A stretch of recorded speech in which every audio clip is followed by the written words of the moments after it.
Hello and welcome to another segment of Advocate with Abkarian. I know I've been away for a while. We're coming back. We have great shows coming in again. The guest that we have today is a superstar. He's a superstar in politics, and we're starting off with a big bang. And we're going to continue. We're going to have a few other very, very important individuals like the guest that we have today, and we'll be coming back much stronger than we did before. With that, I want to introduce you to someone that you probably already know, have heard his name without a doubt, but we'll get you a little bit more familiar with his policies, what he's going to do. And I want to welcome Nathan Hochman to our show. Wow, great to be here, Albert. Thank you so much for inviting me. I appreciate you coming down, Nathan. Let's talk about first the primary. Okay. I think a lot of people were interested. There's so many candidates running. And a lot of people said, well, it's difficult for him to win the primary. Right. So explaining how the primary system works, just go ahead and explain that first. Sure. With 12 people running, just explain that how that works. Sure. So I ran for Los Angeles County District Attorney. And right now the current District Attorney is George Gascon. And on the March 5th primary election, there was actually 12 people running, myself, Gascon, and 10 other people. 4 of them actually were people who were working right now in Gascon's own office, a couple other prosecutors, retired judges, and the like. And what we did is I went out to the voters and I said, look, I've got 34 years of criminal justice experience. 10 as a prosecutor. I was a federal prosecutor going after narcotics traffickers and gang members and international money launderers, corrupt politicians and cops. I ran a U.S. Department of Justice litigating division, the tax division, after a presidential appointment and unanimous Senate confirmation. I was the head of 2 major international law firms' government investigations practices, and I was the president of the LA City Ethics Commission. So I took that experience and I said, look, I am all about holding criminals accountable, but I reject the extreme policies of mass incarceration, and I reject the extreme policy of Gascon's, what he calls decarceration. That's letting violent and serious criminals out before they serve their full sentences, not putting them in jail for the full time, and even allowing them to get arrested in the morning and out by the afternoon. I reject that. I come down in what I said was the hard middle. And the reason it's hard is it requires work because you have to look at each case, the defendant, the defendant's background, the crime committed, the impact on the victim, to determine who the true threats are to our public safety and need to be behind bars, and quite honestly, the ones that aren't. Your first-time nonviolent offender has to be held accountable for their actions and pay their debt to society, but very often community service or diversion is the right punishment for that particular offender. So I brought this experience to the voters, and thankfully, myself and George Gascon were the top 2 in the March 5th primary. And what that means is that now we move on to the November 5th general election. And the only 2 people on the ballot in November 5th will be myself and George Gascon. And as you recall, this is a nonpartisan race, which means that our party affiliation is not even on the ballot because people want a DA who's going to be independent. I'm actually registered as an independent to make that statement to the voters. So there were 12 people running, 6 prosecutors, 4 from Gascon's office, and you actually beat all of them to be in the top 2. Yes. And then my understanding is that 2 of those people that are prosecutors actually have endorsed you. Is that correct? Oh, yeah. John McKinney, who's a 25-year veteran of the DA's office, one of the more talented trial attorneys in that whole office, and Maria Ramirez, a 30-year veteran of that office, the first Latina to be a head deputy in the DA's office. They both came out and endorsed me, which is powerful because they're basically saying, look, we've worked for 4 or 5 district attorneys in our careers, and George Gascon is the worst. He's destroyed the DA's office. He's demoralized prosecutors, law enforcement. He's abandoned victims. And they came out for me because they know I will bring back the sort of pride that prosecutors, those 750 prosecutors used to have in the office, but don't anymore because Gascon has basically put the handcuffs on them. I will bring back that partnership with law enforcement, which is absolutely crucial if you want to go after the criminals. And I will be, again, the champion for victims. George Gascon has basically abandoned victims. I will be their champion again. Yeah, that's much appreciated. Okay, so we know Steve Cooley, the former district attorney, has endorsed you. And then, is it my understanding that Jackie Lacey is going to endorse you next week or the week after? Yes. So Steve Cooley, a 3-term district attorney for LA, has endorsed me. And yes, you heard correctly, a little confidentially at this moment, that Jackie Lacey will be coming in to endorse me as well, a 2-term LA DA. And again, I think that speaks volumes, that people who have done that job very, very well, who have the respect of the troops and law enforcement, have looked at what I can bring to that office, have looked at the disaster that George Gascon has created and said, look, we need time for a change. And Nathan Hochman will be that person to bring change, positive change, back to the DA's office. Let's talk about that particular issue. No one is going to claim that 4 years ago was safer than it is today. I don't know of anyone that could make that claim, and people understand that a big portion of that has to do, there are other social issues, but the majority of it has to do with Gascon, because he just doesn't prosecute. So I've talked to a lot of Glendale PD officers and a lot of officers from outside, and they're saying, we arrest someone at 10, they're out by 2. What good is it for us to arrest them? Right. That's something that's very frustrating. It's enormously frustrating for law enforcement. In fact, my brother and I co-founded the LA Sheriff's Foundation 3 years ago during the defund the police movement because we actually thought that the police need our support, need our funding. We've raised them over $1 million since then. And when I talk to law enforcement officers, from the guy on the street all the way up to the sheriff, they are incredibly frustrated. I mean, it's already difficult enough to do that job. It's very expensive to live here. It's super dangerous. And if you add in the fact that the DA's office doesn't have their back, that if you bring them a good case, the DA will say, no, we're just not prosecuting certain crimes and certain criminals, not because you didn't bring us the facts, you did, but we decided ahead of time that they're off limits for George Gascon's political agenda. My job is to actually remove politics from the DA's office and go back to what the DAs used to do. They used to look at just 2 things, the facts and the law. And if that justified bringing the prosecution, you'd bring it. If it didn't, you wouldn't.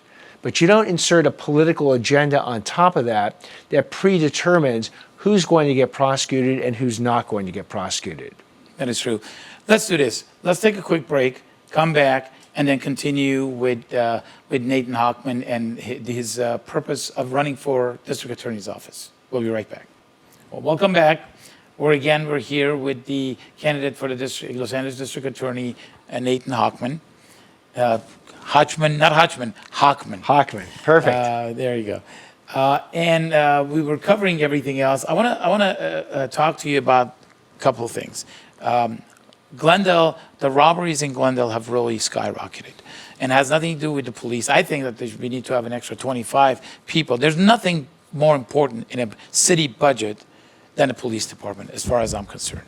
You need to hire enough police to protect the citizens, because if you don't have citizens protection, you can have all the bike lanes, you can have all the, whatever you want to say, it really doesn't matter. If people don't feel safe, they're not going to buy a house, they're not going to stay in the community. So talking about how you would prosecute people who steal. Right.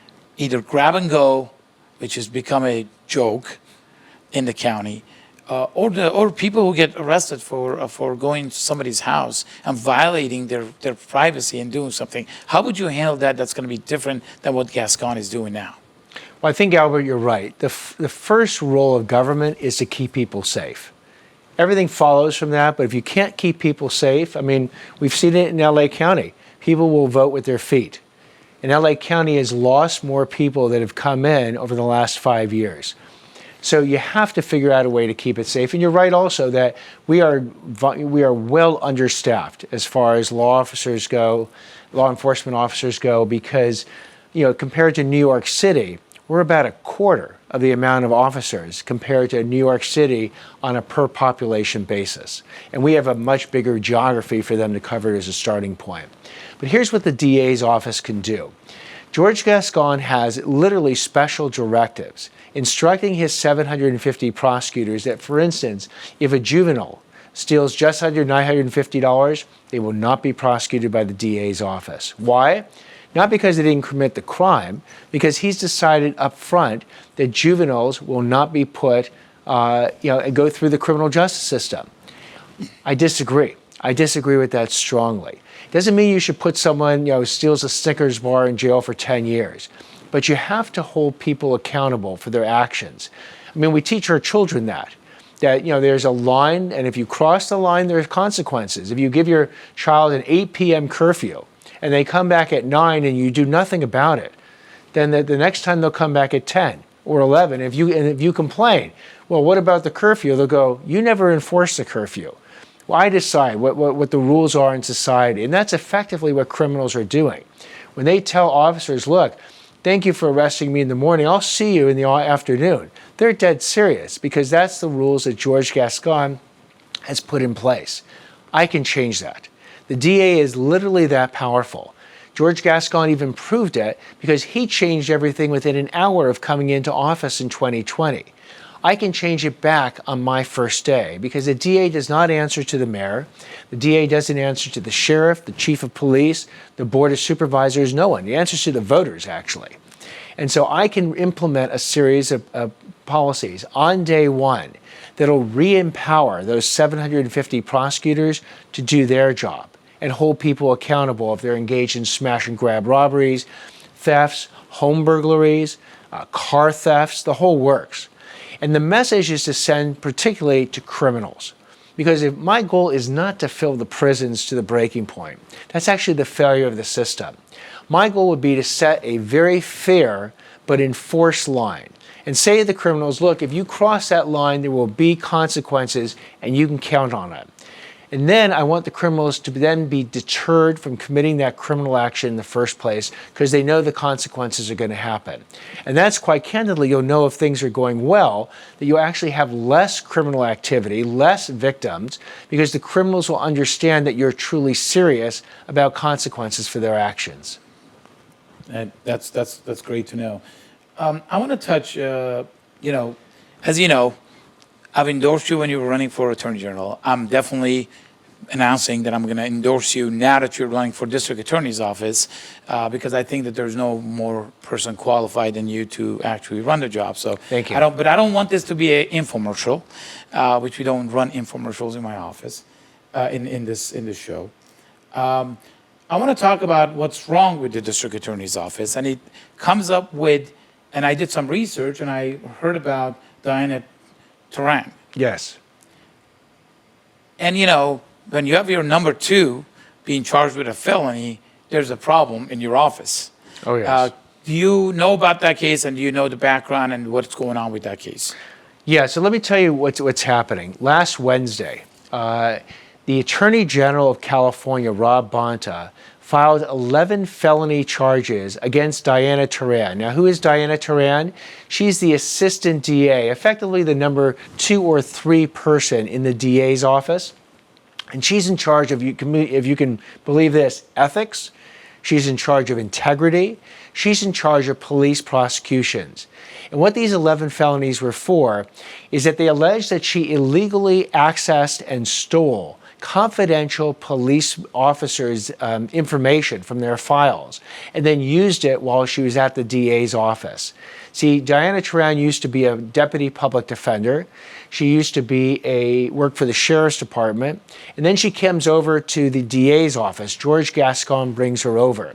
Ironically, she was on loan from the federal public defender's office when she was actually working for the DA's office. As we know as lawyers, that is an incredible conflict of interest. But George Gascon wanted her to go after police officers. So there was a whole bunch of allegations about this stealing of confidential information back in 2019 before he brings her over in 2021.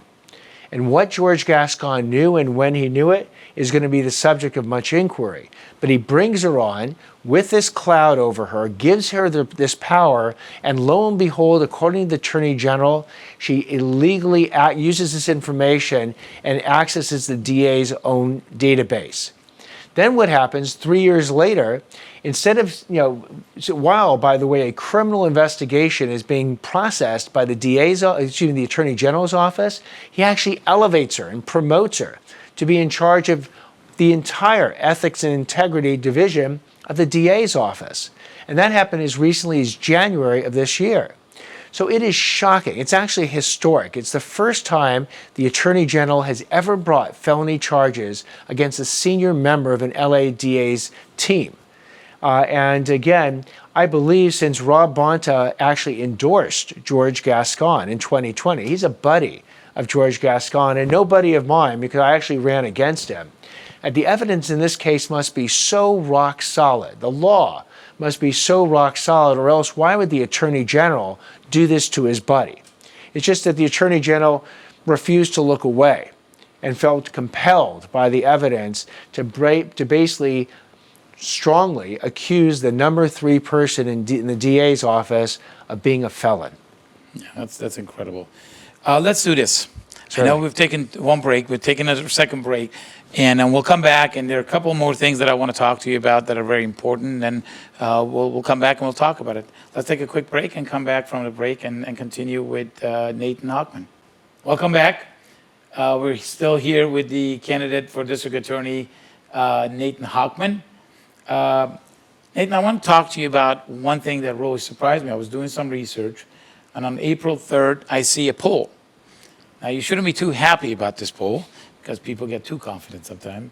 But it shows that you're ahead of Gascon 44 to 23. Of course, there's 33% undecided still, so that counts. But you're ahead almost 21 points from a sitting district attorney. What is that, do you believe, what does that say about what the district attorney is saying, and what does that poll tell you? So Albert, you're right. You never want to fall in love with your initial polls. But here's what that polling tells me. In the March 5th election, George Gascon got 25% of the vote, which means that 75% of the people in Los Angeles County rejected George Gascon. 25% is actually a historic low for a DA seeking re-election. In fact, no DA has ever won the position, getting less than 37% in the primary. So what it says to me, and what my job is over the next 5 or 6 months, is to unify that 75% that rejected George Gascon, that believes that he is a failure as a district attorney, that he has made them less safe today than they were when he first took office in 2020. And that 75% cuts across political, demographic, and geographic lines. I mean, it's literally Democrats, Independents, and Republicans. It's black, white, Hispanic, Asian, Armenian, Persian, people of every different religion, every different creed. It's every different sexual orientation. It's literally the entire. George Gascon has achieved anything in 3.5 years. He's unified people to agree on one thing, which is that he is very bad at his job. He's made us less safe, and he needs to go. So I don't want to in any way undersell the challenge that is ahead. I'm going from Long Beach to LA to Lancaster, from Santa Monica to the San Gabriel Valley, the San Fernando Valley, and Santa Clarita Valley. It's a big old county. But I'm getting out to the groups. I had a great session, several sessions recently with Armenian groups, Persian groups, Jewish groups, Black, Latino. I met with the Korean groups, Chinese groups, Japanese groups. Arab groups. Arab groups. I've been to Arab groups, I've been to mosques, I've been to Sikh Guruduaras. Because everybody's part of Los Angeles County. Everybody has a family. Yep. Everybody is concerned about their safety and their family safety. Yep. And so many people love living in Los Angeles County and they don't want to move. Yep. So they look to me and they say, look, do something about it. Get us safety again. And I said, that is my pledge. My pledge is to bring back safety to this community, to work with prosecutors, law enforcement, victims groups, the public, And together, we can actually accomplish this. That's great. I know that you had a statement out for the Armenian genocide that you 100% support and feel for 1.5 million Armenians that were massacred by the Turkish Ottoman Empire, and the ones that recently were killed in Azerbaijan, in Artsakh. Yes. And I know that you had a statement out, and I wanted to thank you for sending out a statement, a strong statement on your behalf for Armenians now, from before and now, that are basically being persecuted in that area. Absolutely. I mean, the genocide that occurred to the Armenian people, and in many ways, you know, the killings that still occur, have to be stopped. Well, first, it has to be acknowledged. It has to be recognized in order to make sure people don't forget. Because that is the greatest problem, I think, with young people, is that so often they're involved with their phones and their TikToks and whatnot that they forget some of the key parts of our history. You know, and there's that old saying that, you know, those who do not remember history are condemned to repeat it. And our job is to make sure that that history stays alive every single day, that the memories of our ancestors and what they went through is first and foremost in people's minds, and then work very hard to build an incredible world that genocide and these killings does not occur ever again. I appreciate that. And, you know, when Hitler was actually committing atrocities against Jews, they asked him, and he said, well, who remembers the Armenians? Again, not have genocide repeated again is exactly what we're looking for. Unfortunately, it's being repeated in parts of Artsakh and different places, which is something that needs to be really addressed. And the last thing I want to talk to you about is November 5th. There's an election. So November 5th, that is our chance to finally get rid of George Gascon.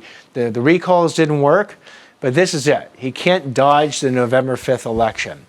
We estimate that there's 11 million people or so in this county, 5 million are registered, about 3.7 million will actually vote. So everyone who's listening to this program needs to make sure that they vote. They need to make sure that their families vote, their friends vote, their neighbors vote. Because George Gascon's only chance is if somehow, some way, the people who truly are concerned about their safety every day just don't show up and vote. But I'm convinced that this election is so important to people's personal safety and their family safety that they will go to the voting polls. I mean, you can go on November 5th, but you'll get your ballot on October 5th in the mail. You can mail it in, you can go vote in person. Any way you can do it, you absolutely have to vote.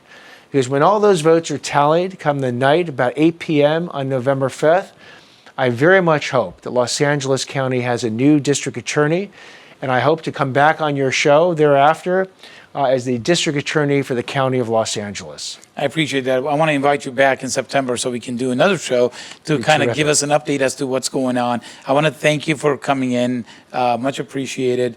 And good luck to you. Your website for Nathan Hochman is? Yeah, it's just as my name, Nathan, NathanHochman.com, nathanhochman.com. If you need more information, you can go to nathanhochman.com and get more information. Again, thank you. Thank you for watching us today, and hopefully we'll see you soon with another guest. Thank you very much.